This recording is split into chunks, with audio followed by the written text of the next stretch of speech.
And that's the crazy thing that you said that, because I never thought he was jealous of me, because when we first started talking, he knew everything that I wanted to do and like the things that I wanted to accomplish in my life, and he seemed like he was turned on by that.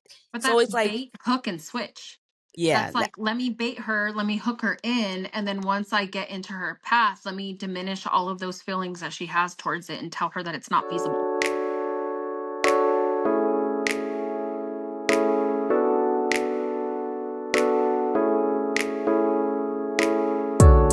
hello, hello, hello. Welcome to season 2, episode 2. This is the Ish My Psychic Says. I'm Jay Bell. I got my girl, Sam. Sam. I'm like, I thought you were going to introduce me. That was a total flop. The people got to know your name so that you can know who you are. Yeah, we're back for another episode. This episode, last episode we talked about dating disasters, right? Um, this episode we're talking about how to stop shrinking yourself to make people comfortable. The reason why Mhm. I chose this as a topic for this episode, because number one, I just turned 40 on Thursday. Happy Yay, birthday. say yay for me.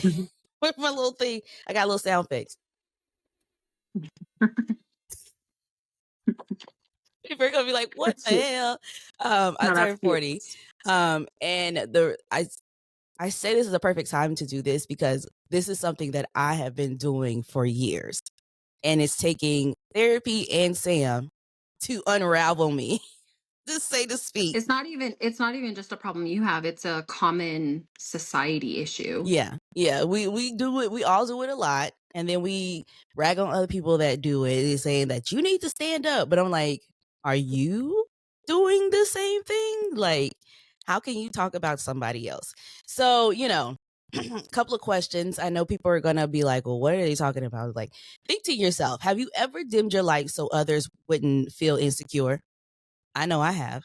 I think everybody has, honestly, even me myself. Yeah. Like, I think everybody has. Yeah, at some point or another, we have all done that in our jobs, in our personal lives, around family, and even like when you have a huge accomplishment, because you don't want to seem like you're bragging, you might Mhm. downplay that accomplishment. And that's crazy Right. to do, right? Like you shouldn't have to do that. Like for instance, I won an award for radio a couple of years back. No, last year. Last year I won an Mhm. award for, best DJ air check. But as proud as I am of that, because I won it through my peers in New Mexico, right? I was kind of like downplaying it because I'm like, oh, it's just market 72. It's not market Mhm. 5 or whatever. It's not Atlanta or, not New York. So it's not really that big. It's not a Gracie. I'm like, you know what? It was an accomplishment. Exactly. It's a huge accomplishment. And even like, like where I work at currently, probably get in trouble for this at some point because somebody always snitching at work. But I've kind of like dimmed my light a little bit because somebody claimed to say that I was being too much or I'm doing too much. So I have shrunk myself to the point where I Mhm. don't even like really talk around my manager because I'm not comfortable. This is why you have to know your boundaries and your limits. You have to be in a mindset where you're like, oh, I don't give a flying, excuse my language, flying fuck. Right. Which comes into play of when you get to a certain age, you start feeling that way. And I think that's Mm. the process where I'm at, you know? And it's different for everybody, right? Like Samuel, you're mid 30s, right? You've Yeah, moved. I got to the I don't give an F when I was 26. See, and it's different for me. At 26, I was just moving to Las Vegas, and I was trying to start my career, because if you haven't started a career by then and you haven't like made all this money and bought a house and stuff, you're a loser. And so I've hidden myself for a very, very long time. And this comes from Southern roots. Let me Yeah. let me back up a little bit with this. As a child growing up in North Carolina, number one, I had to hide myself anyway because I was light skinned in these classes and they didn't know whether I was black, white, or mixed as a 6-year old starting um, first grade. So I had people that were always coming for me. So at some point or another, I started shrinking myself at that time. That's where it started at. Fast forward to college, all of a sudden you're supposed to be right out of college, have this big prime job that makes a lot of money so you can pay off your student loan debt. That's a joke.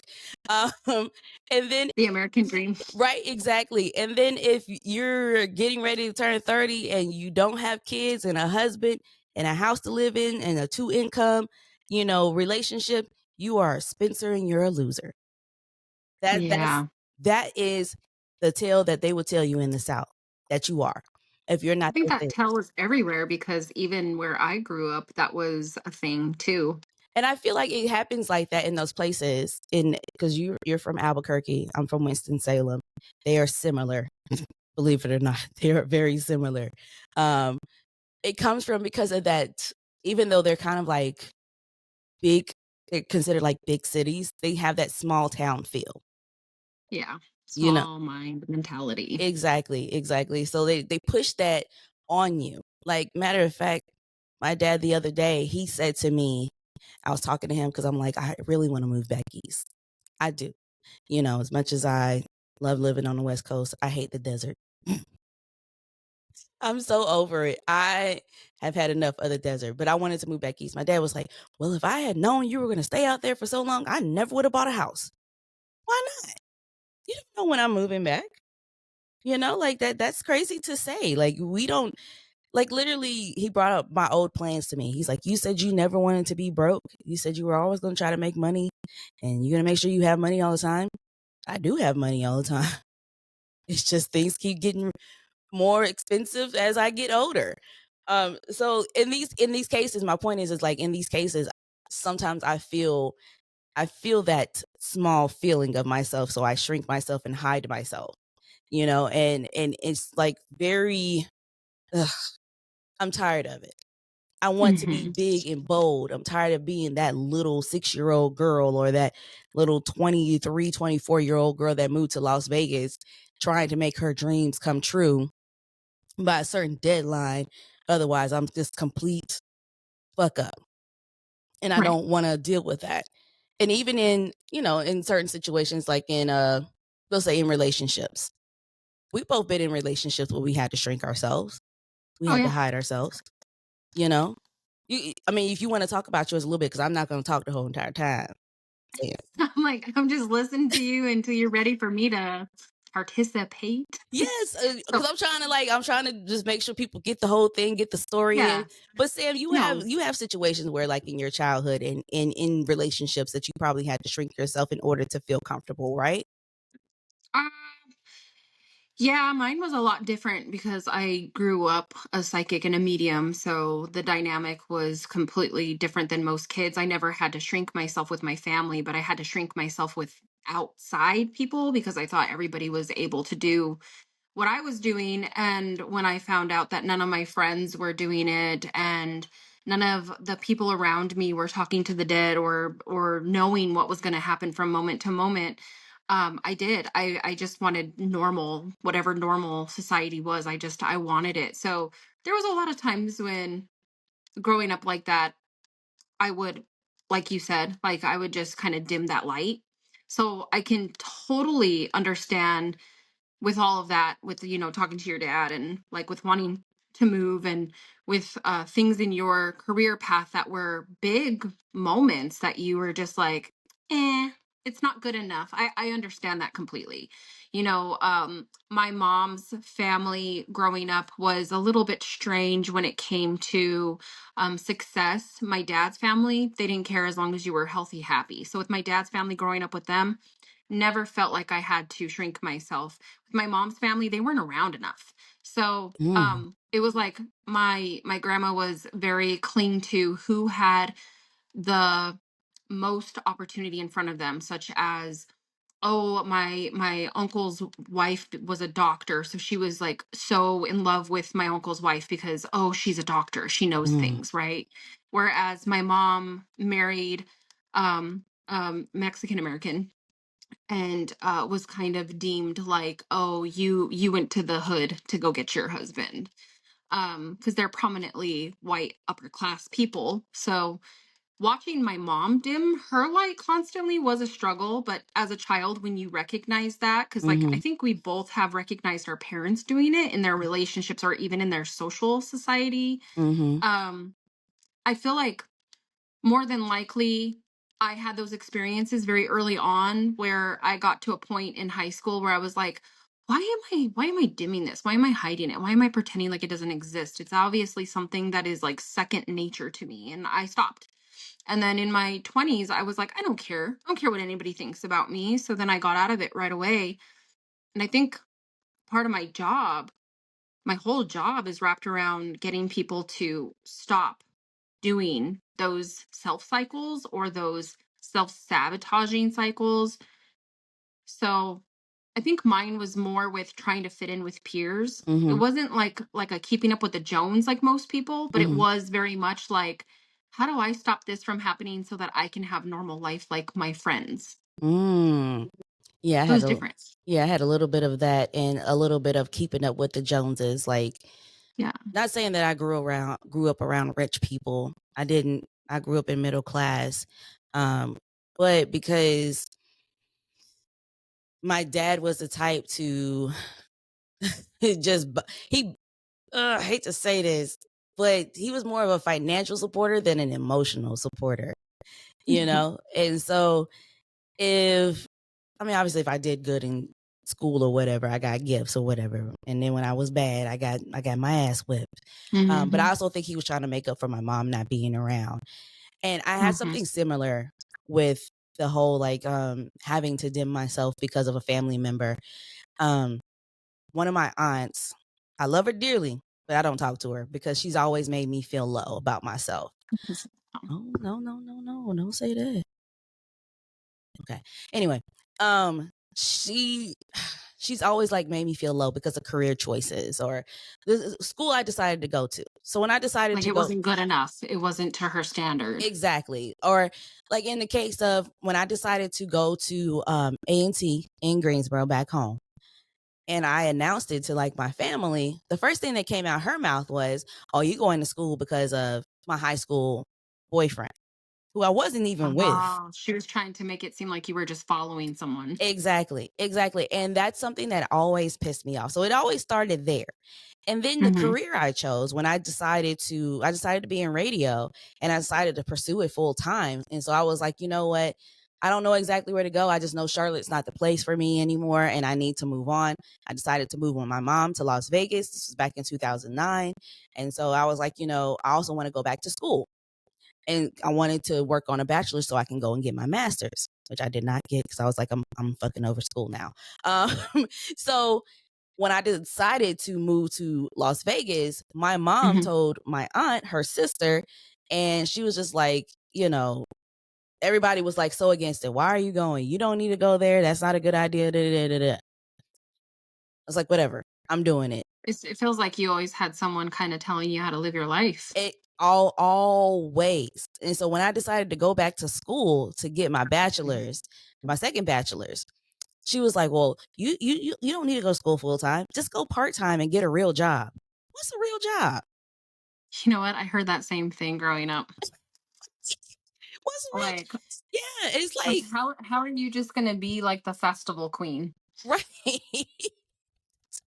Well, I'm like, if you don't remember, I was already working what you would consider a real job. Radio Hmm. Shack.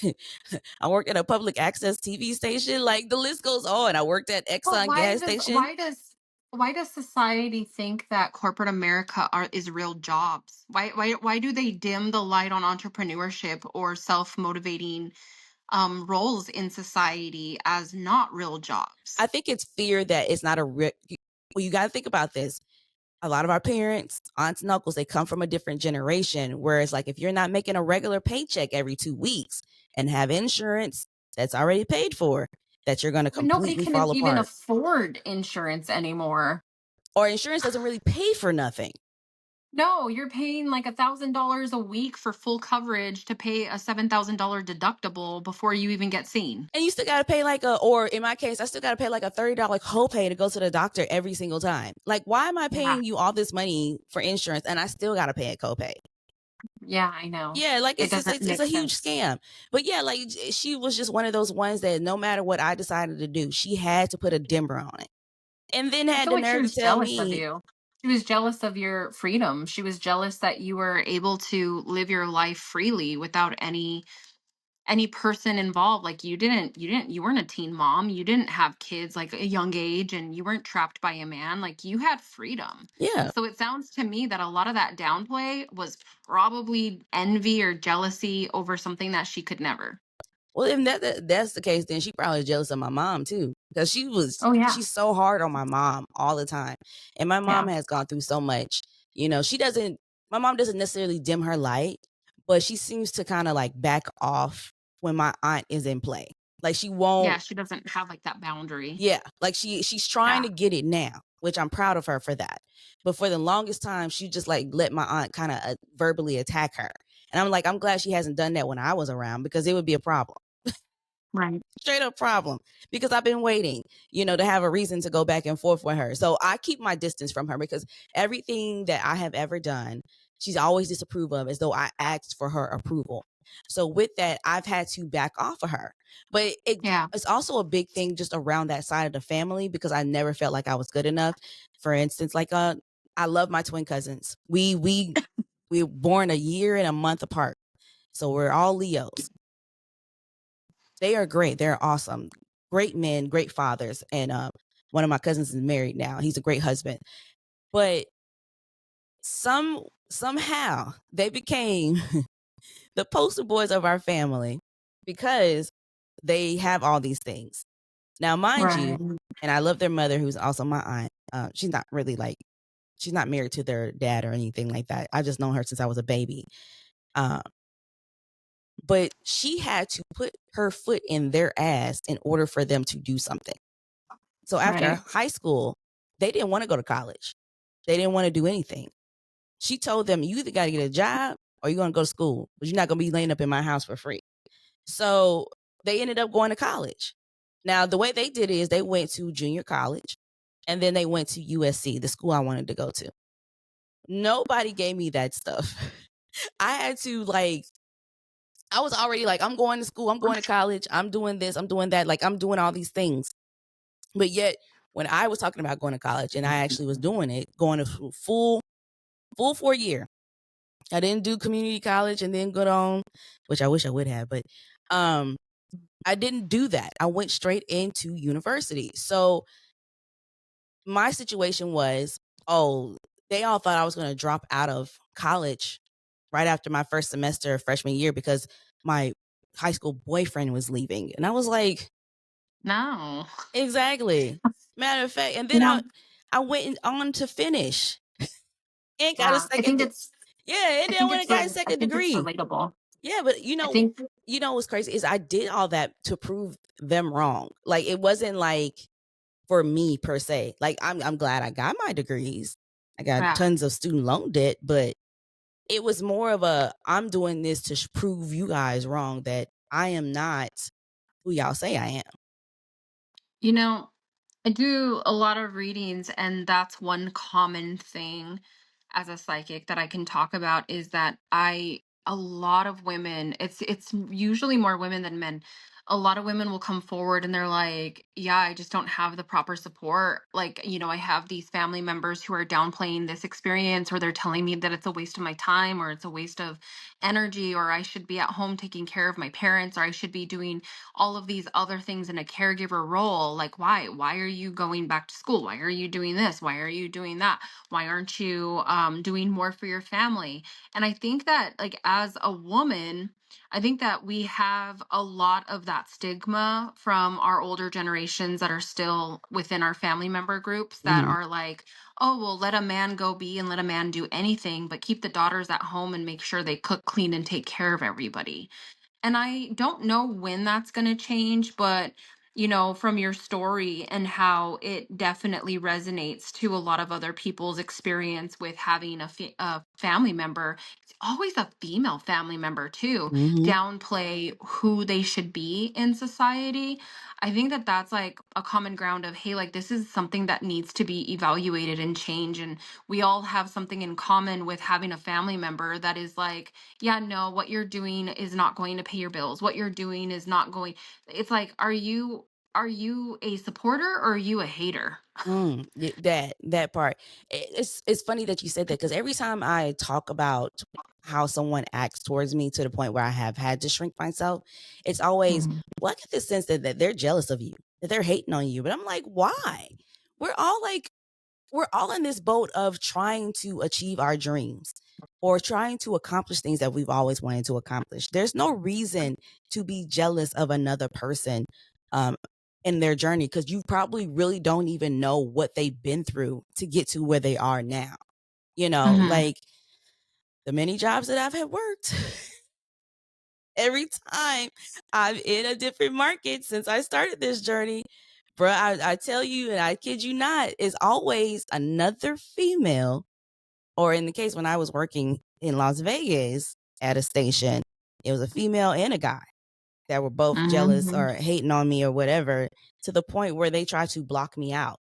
And at the end of the day, they both got fired. And I ended up leaving because I was just like, I do not see growth here for me anymore. Right. So while they got let go, I was able to leave on my own terms. And Right. that's a different thing. In every single job, that's what has happened. I have left on my own terms. Well, except for Charlotte. Charlotte, I got laid off. But that's not in my control. But you know what? In that case, I also got severance and whatnot. And I had the freedom to move to Phoenix. When I got to Phoenix, same shit, just a different city. And it was a younger girl. I ain't gonna say her name. I ain't gonna put her out there like that. But she definitely was testing me over and over and over again in different capacities over the time that I was there. Then the Mhm. pandemic hit, so nobody's really getting in the station. Nobody's really being used or whatever. And I was like the fill in for the fill in, but I was there. And so this was the time of George Floyd, all these Black Yeah. Lives Matter demonstrations were happening and whatnot. Someone found an old tweet from her saying the N word over and over and over again Oh my God. on her page. And she did this when she was like a teenager, apparently, but she never deleted it. Now, the promotions director, he warned her, he said, you need to get that off your page. She never did it. Yeah. She never did it. She left it up there. For some reason, she thinks she's Black. No, she's Latina. And people have hyped her brain up. So they found that. They were sending that out there, complaining about it. So it got her suspended from the station. Now, personally, I didn't think that she would get fired at all. Because, like, to me, they were like, she was like their golden girl. She was on middays. They really loved her. Everybody was protective around her. But then Why did she post that? That's so weird. she posted when she was 15. She was like 20 something. She never That's still reposted it. weird. Yeah, Like because somebody I've gave never I've never met a 15-year-old or a 14-year-old that is compelled to use that word like that. because somebody gave her too much freedom to think that she is part of us, and she was not ever. Okay. That's what happened with that. Like, too many people were protecting her instead of giving her the real and smacking her across the face for saying that word. But she went on to argue with another dude that was at the station at the time, and I think he got let go too. Um, on his live, going back and forth with him, arguing with him to the point where record label reps were seeing and hearing about what's going on. It was like, yo, she got to go. So she ended up getting Yeah, fired. Now she's a liability. she tried to claim though that she decided to leave. No, she was let go. She was let go. Yeah. And in that, she wanted to drag me down with her. So I remember you telling me about this. so she decided to tell my program director um at that time that I screenshot the email of her being announced that she was being let go and posted it on social media. Oh yeah, because you Yeah. you told me she the one that did it herself. Mhm.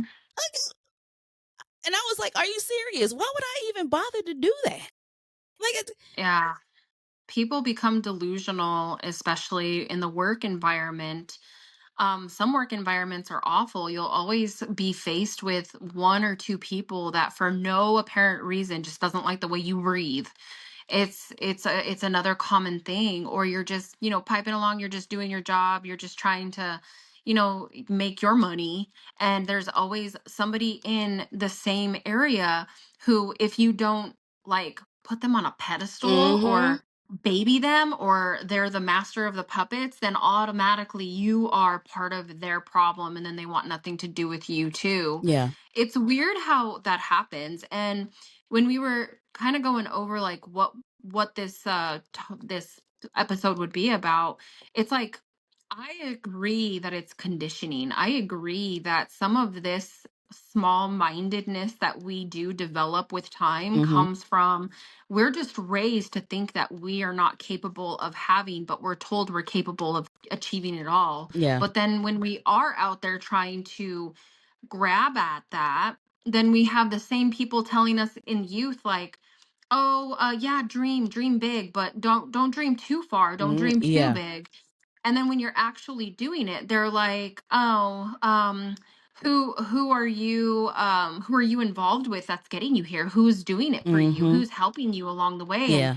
it's sad that a lot of family members will look at people who are actually trying, they're the black sheep, right? Yeah. And they're trying to expand outside of the norm of the family, like line, is a problem. Or, oh, they're doing all of this to embarrass us, or they're doing all of this to make a mockery of our family. But then when the boys are doing something similar, it's like, oh no, mijito, he's gonna go so far in life. It's weird. It's social standards, and Yeah. it's the way that we structure our family unit. So I do think that it's conditioning. But people that go to work and they're jealous of others for no reason, I feel like it's because they had the opposite exposure. They probably had people in their life who is like, oh, you must knock everybody down to get to the top. You have to fight everyone to get to where you need to be. And they probably have been handed things left and right, like pretty privilege. I hate that shit, but it's real, and people talk about it all the time, where you'll bring someone in who has really great ideas and content and really good motives towards the company, and you're like, okay, great, those ideas are freaking wonderful. And then you get someone who off of Instagram who got a BBL in Brazil, and no hate to women that do that. I don't care what you do with your body. But like, for an example, is, maybe she has done a lot to fit into society's like wants and needs of sex cells, Mhm. and they're going to be like, "Oh my god, this one is the brain and this one's the body. Let's take everything from the brain and give it to the body." Yeah, that's basically like in a lot of cases that you see now. Like that's exactly what's happening. Because if you're not the conventional pretty, then yeah, we're not going to use you on camera. We're not going to do this. Yeah. And And it's sad. yeah, it's definitely sad. Because you're taking away like real, unique, raw, authentic. You're taking it away and you're replacing it with copy paste Kardashian style women who all look alike at the end of the day because of modern technology and things that they're doing to themselves to enhance their appearance or beauty, because they feel like they have to, because society has broken down women to such a standard that we can't uphold. Yeah, I definitely agree with that. And to be honest with you, at one point I really thought about getting a BBL because I was like, you know what? If I can get a BBL, kind of snatch this chin in a little bit, maybe I'll have more chances to win. Because baby, I'm like, dang, like I know that I'm pretty, but obviously I'm not the standard of Instagram pretty to be able to What's get. annoying is that society's stripping away diversity. It's stripping away everything that is real and authentic, Mhm. where you're wanting to see Instagram models constantly talking about stuff. And like, it's weird because like, why would you think, and no hate to thin women, because there's people who are naturally thin, and like, how's it feel to be God's favorite? But there are people who they make themselves ill, deathly ill, just to Yeah. put their bodies through so much to get to the top. And what's weird is, like, I know that men experience something similar. It's, pretty privilege for a man sucks because he ends up losing to a beautiful woman. Mhm. But I just feel like downplaying ourselves is even more impactful when you're looking at the bigger picture of, yeah, you're downplaying yourself because you don't think that you can strive for this. You don't think that you're capable of this. You've developed some imposter syndrome and you think that you can accomplish that. But then it gets even worse because then it's like, well, maybe if you diet, exercise and look better, then you will be able to accomplish this. Like everything wraps around the views of everybody else, and that's Mhm. what this whole episode is about. Is like, why do we do this? Why do we care so much about what Todd from finance thinks about our dress, the way that it looks on us for that day, because he knows the big boss, and maybe he'll tell the boss that we are smart enough to get to the position we need. Like, why do we do those things? Why do we care about that? Like, we should Yeah. authentically just go into our job fields and unapologetically just be ourselves. And that's one thing that I do admire about you, is that you unapologetically just show up as yourself every time. Yeah, I try to until I get told that I am too much or that now all of a sudden I'm dimming my light. But back to what you were saying, um, I think a lot of it is because even though people may not say it out loud, and depending on what career field they're in, everybody wants to be well known in some type of way. And even though you could work your ass off, to do all the things that you're supposed to do in order to be that, if you're not, like I said before, the conventional pretty or conventional good looking guy or girl, you're going to be looked over. And so, therefore, people do certain things to themselves. They change the way they look. They go and obsess Mhm. about working out and doing the diet and all that stuff like that. Or even now, nothing against people that do the GLP-1. I just tried to do it myself. My insurance denied me, those bastards. Because mine more is a health thing too. I want to lose weight. I want to look better. I want to feel better. But, people that do those things, they do it for different reasons. But there are some people that do it for vanity because they want to be seen, which is nothing wrong with that. As long as you have a talent to back it up and you're not just trying to use your looks to get where you're going. But truthfully, and this is a real thing, a lot of times looks will go over talent. I don't care when. That's because society taught us that. Right. And it's like people say, "Oh, work hard." Talent, the people that are not as talented, um, they're gonna go further because they didn't care or something like that. No, they probably got further because of how they looked. That is the reality of this whole thing. And so when you're sitting up there, you think that you look good, you think that you look pretty, and then you go into an environment and they basically make you feel like shit, and it may not go with your looks. They may just be mad because you're actually coming in and really trying to learn and do your job well. Now, all of a sudden, it's a problem in how you do things.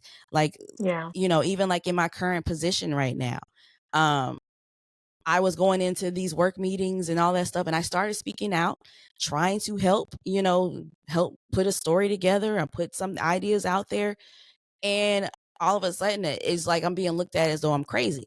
So now I stay quiet and I don't say nothing. I keep to myself. I don't really speak to anybody because I got into a point where I don't feel comfortable around these people to be Right. They myself. blew the confidence for you Yeah. to feel validated or even heard. Yeah. And, going into like, if we were to tell women, men, anyone out in the community, them, they, whatever you want to call yourself, like if we are to talk to them, like what's the advice from a professional who's dealing with it? What's the advice from a psychic? Psychically, I always say the three F's. If you look at something in your life and you're letting it consume you and you're letting it take over, are they feeding you, fucking you, financing you? Because if they ain't doing Mm. those three F's, then why do you care about what they're thinking or how they're feeling about you? Yeah, because it definitely, I'm glad that you said that because if you care too much about what somebody else is thinking, it starts to take a mental and an emotional toll on Yeah. your whole being, not just your brain, but your body, your spirit, all that stuff. Like you were just saying, like Mhm. I've gotten to a point where my confidence has just been shot. Like I don't. Right. I don't post videos as much anymore. I don't even try to do content like that anymore because I'm too afraid that my manager gonna be stalking me. I shouldn't say stalk because she might see this. She might say some shit. It might circulate to her. Yeah, exactly, and then it becomes a bigger problem because 'cause I'm pretty sure she already got issues with me as is. I don't know. But when somebody is constantly making you feel as though you're not good enough, it really takes a toll on your brain. and you start to Right. feel as though that you maybe this isn't for you. Like maybe you're in the wrong position. Like maybe this isn't, your calling or whatever. And it may be a minor job is a step towards where you're going to next. But if you're working under or working with people that are constantly making you feel as though you're crazy or you're stupid or something, you don't want to keep trying.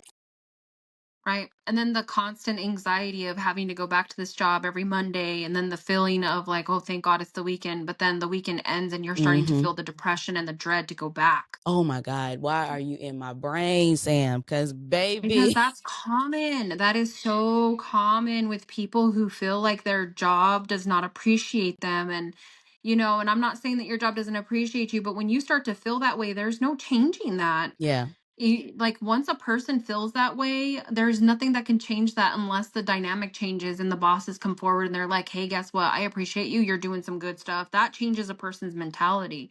But like, how do we get into the, you know what, this is just point A to point B? And I think that that's where your mind is needing to start to lead towards, is like, hey, this is not my forever, this is point A to point B, yeah, right?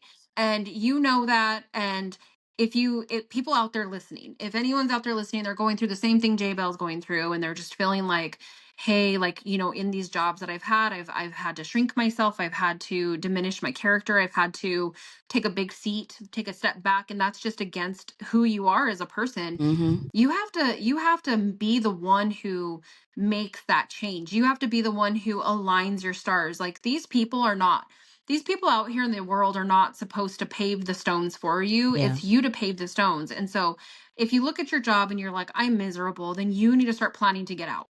yeah, yeah, Manifest. Learn to manifest.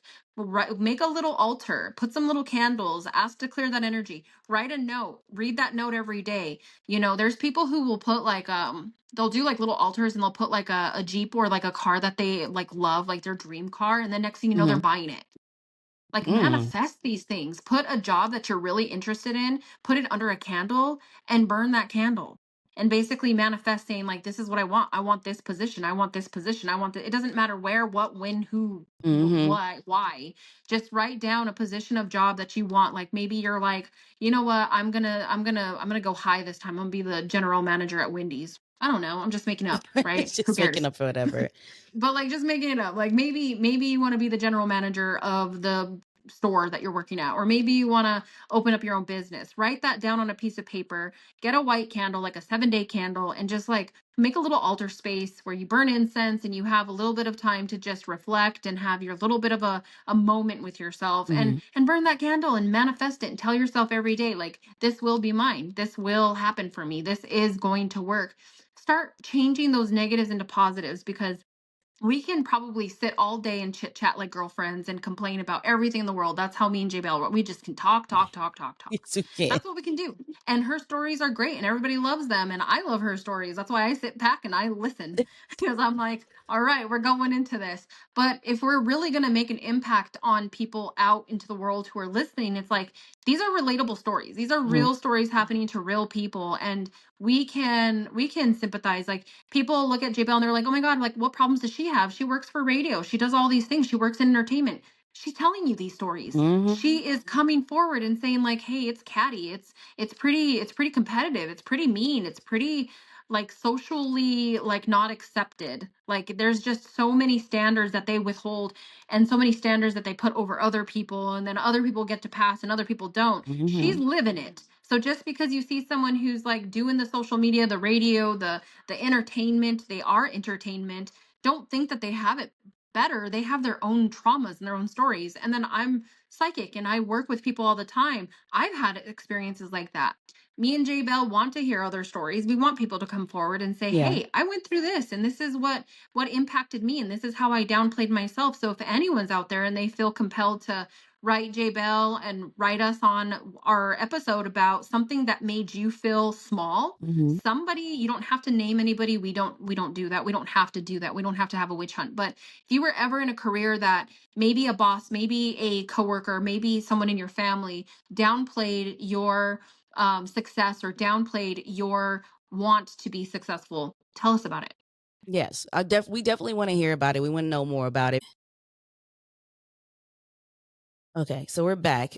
It's had a little pause there, but yeah, definitely like Sam was saying, send us over your experiences, like moments where you had to shrink, that cost you to shrink, what the emotional toll was on it. We want to hear these stories. We want to get more of our viewers and listeners involved in all of this because, baby, yeah, I could tell you stories for days. We ain't Oh, and then you did. You had a relationship. You were dating someone who literally shrunk you down, which made you one? believe the one that's married.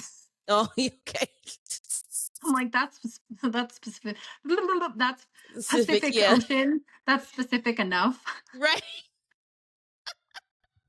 The one that's married, the last relationship I ever been in. You know what? And it's funny that you said that because I didn't even realize he was doing those things until I started talking Yeah. to you. Well, relationships, I think a lot of like men, honestly, it's more typical to happen to a man than a woman.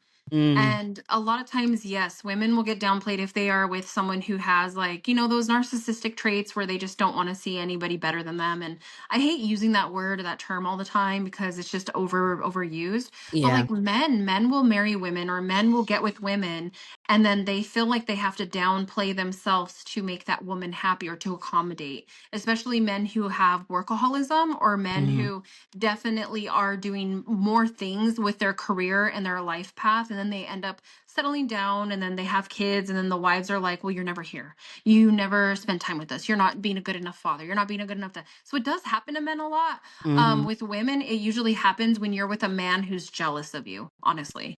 And that's the crazy thing that you said that because I never thought he was jealous of me because when we first started talking, he knew everything that I wanted to do and like the things that I wanted to accomplish in my life, and he seemed like he was turned on by that. But So that's it's like, bait, hook, and switch. yeah, That's like, let me bait her, let me hook her in, and then once I get into her path, let me diminish all of those feelings that she has towards it and tell her that it's not feasible.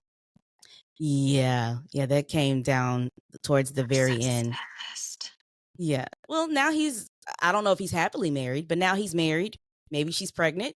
He got the life that he wanted.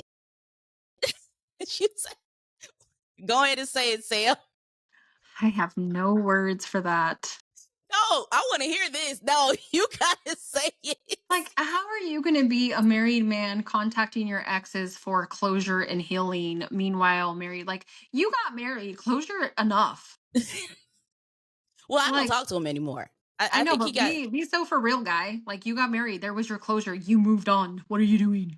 Yeah, I don't talk to him anymore. I think like he sent me something about being a new Mexican or something like that. And I looked at it and I was like, you know what, Janelle, you don't have to respond. And I Yeah. didn't. And from Yes. that day forward, And I you have broke a not heard from cycle. him. Breaking cycles. I'm like talking to all these women right now that are breaking cycles with these men who downplayed them and made them feel less than. It's like, no, let's quantum leap out of that. So I think what's happening right now is I feel like we're all kind of recognizing where we're being downplayed and we're all starting to be like, all right, I got to make change there. And I think that that is the most empowering thing. But I do think that, people should send in their experience of feeling downplayed by a partner, by a Hmm. mom, by a relative, by a job, by an employer, by a coworker. Like, it's interesting to Anything. hear that real raw experience that is relatable so that we can heal as a group.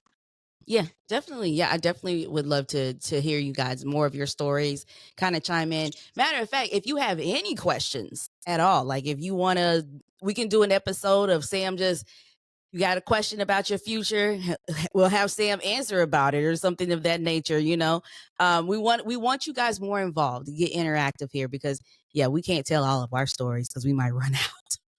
All right. Like, So this is a community effort. exactly. So I'm gonna put the email that you can email your stories to in the caption on our YouTube channel here with our playlist, and this will be available on all streaming platforms, YouTube and audio platforms, so you guys can listen while you're cleaning the house or something, or on the way to work or something of that nature. In the meantime, though, follow us. Sam, you want to give your your socials right quick for our Yeah, new viewers? you can find me. I mean, go to my website. It's sacredmoon.org,